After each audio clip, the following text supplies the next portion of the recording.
নিচে বিদ্যালয়ের বার্ষিক ক্রোড়পত্রে একজন শিক্ষার্থীর লেখা গল্পটি পড়ো, তারপর দল বা জোড়ায় ভাগ হয়ে নিচের প্রশ্নগুলো একে অপরকে জিজ্ঞাসা করো এবং উত্তর দাও। প্রথমে আমরা এই গল্পটা অর্থসহ একটু জানবো। গল্পটা কি? লাইফ মাস্ট গো অন, মানে জীবন কেটে যায়, জীবন থেমে থাকে না, তাই না?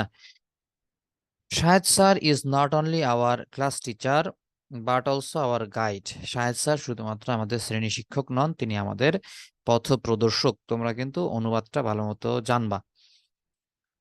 whenever any one of us is in trouble, যখনই আমাদের কেউ বিপদে পড়ে, হি ইজ দেয়ার, তিনি সেখানে চলে আসেন। Sometimes we thought he has magical পাওয়ার, মাঝে মাঝে আমরা বলে থাকি বা চিন্তা করে থাকি তার জাদু ক্ষমতা আছে।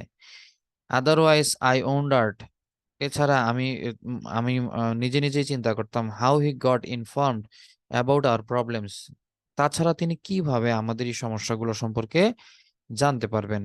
Once one of our friends Azmain went to Bandarban, একদা আমাদের এক বন্ধু আজমাইন বান্দরবনে গেল।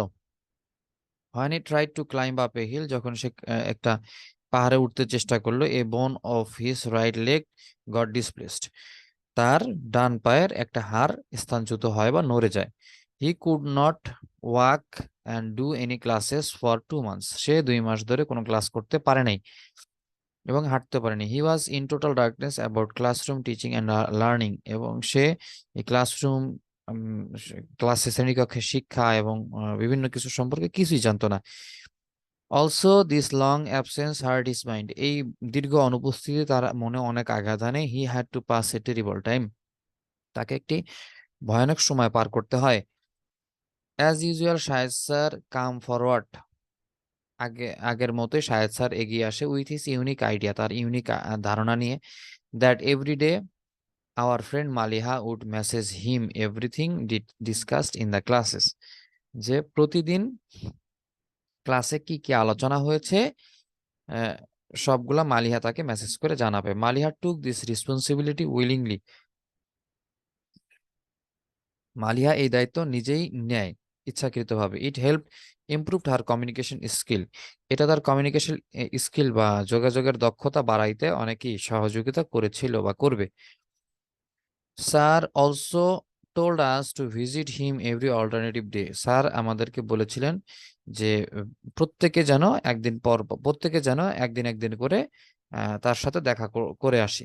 We discussed almost every little incident that happened in classroom, ক্লাসে যা ঘটেছে ছোটখাটো সব ঘটনায় আমরা তার সাথে আলোচনা করতাম।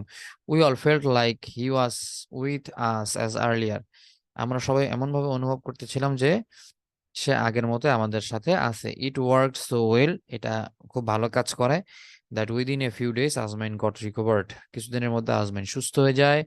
And started to attend the classes, এবং ক্লাসে উপস্থিত হওয়া শুরু করে। উই আন্ডারস্টুড দ্যাট, আমরা বুঝতে পারি যে difficulties are part of our lives, আমাদের জীবনের একটা অংশ হচ্ছে কি সমস্যা বা ডিফিকাল্টিস। বাট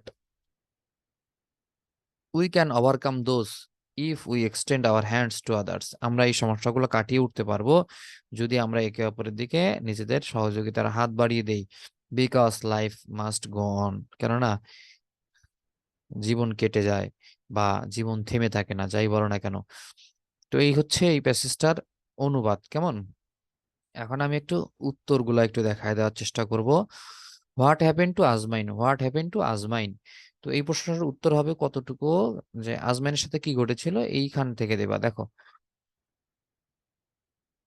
এইখান থেকে, আজমাইন went to Bandarban when he tried to climb up a hill, a bone of his right leg got displaced। ঠিক আছে, এটা হচ্ছে এই প্রশ্নের উত্তর, প্রথম প্রশ্নের। দ্বিতীয় প্রশ্নের উত্তরটা আমি খুঁজি। How did he feel when he could not walk, যখন সে হাঁটতে পারেনি তখন তার কেমন অনুভব হয়েছিল।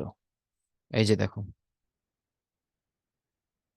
হি could not walk and do any classes for 2 months darkness, আচ্ছা এই যে টেরিবল টাইম পর্যন্ত দিবা।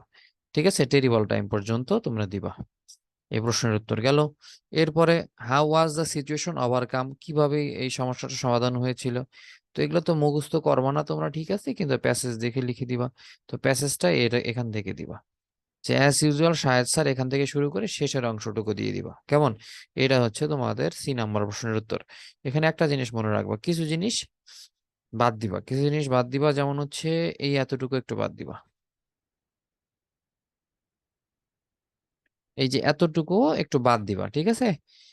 এতটুকু বাদ দিয়ে বাকি অংশটুকু লিখে ফেলবা। এতটুকু বাদ দিলে বাকি অংশ কতটুকু থাকে? আচ্ছা, এতটুকু বাদ দিলাম, তাহলে বাকি অংশ কতটুকু থাকতেছে? এই যে অ্যাজ ইউজুয়াল থেকে পুরো অংশটা। তাহলে তোমরা দেখতে পাচ্ছ এই অংশটুকু বাদ দিবা, বাদ দিয়ে যা আছে এই দাগের মধ্যে সবগুলাই দিয়ে দিবা। তাহলে মোটামুটি তোমাদের অ্যান্সার গুলা ক্লিয়ার হয়ে গেল। ওকে। আর যে পরের প্রশ্নগুলো আছে, এই ডি, ই, এফ, জি, এটা পরের ক্লাসে তোমাদের দেখাই দিব। পরের ক্লাসে তোমরা এই প্রশ্নগুলোর উত্তর পাবা, ঠিক আগের প্রশ্নগুলোর মতোই, একটু মডিফাই করে দেওয়া আছে, ঠিক আছে?